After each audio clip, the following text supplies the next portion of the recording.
Hi and welcome to this edition of Out the Box. My name is Paul. Today we're going to look at what is in this box. This is the Ubiquiti U7 in-wall, so U7-IW.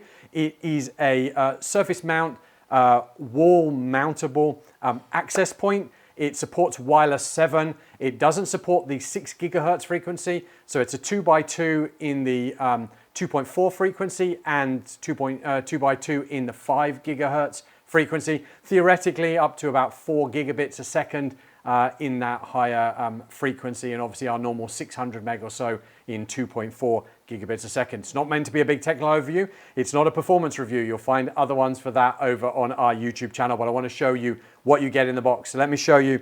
You're going to get a little get started conformity guide, which you probably never open.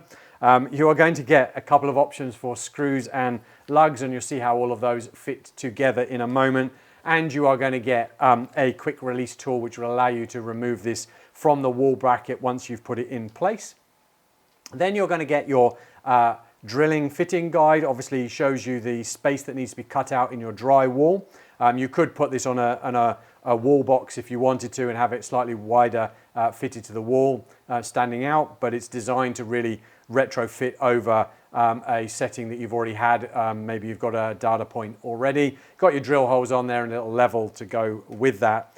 Then you actually have your mounting plate. So plenty of screw hole cutouts here for various different ways of actually fixing that, and should give you be able to fix over whatever you've got as a drywall box already in there. And then you've got the unit itself, which we'll have a proper look at in a moment.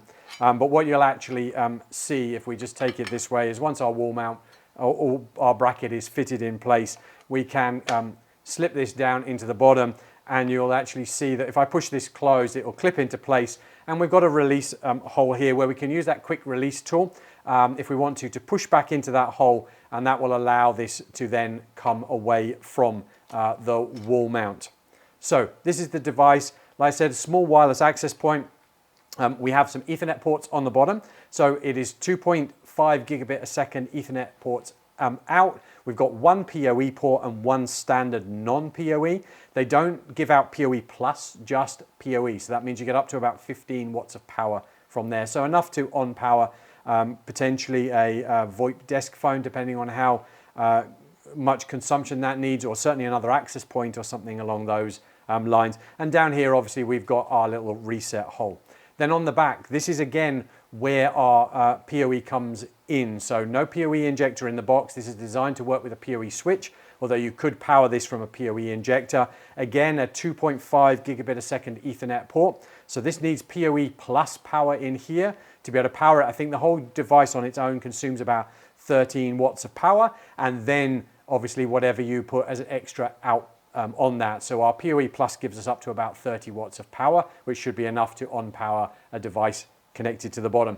Obviously, our grooves on the bottom here are for mounting in our wall bracket, and our quick release there is to remove that from there. It's a polycarbonate construction, really nice build, and really easy then to fit and give you wireless in a wall style setup.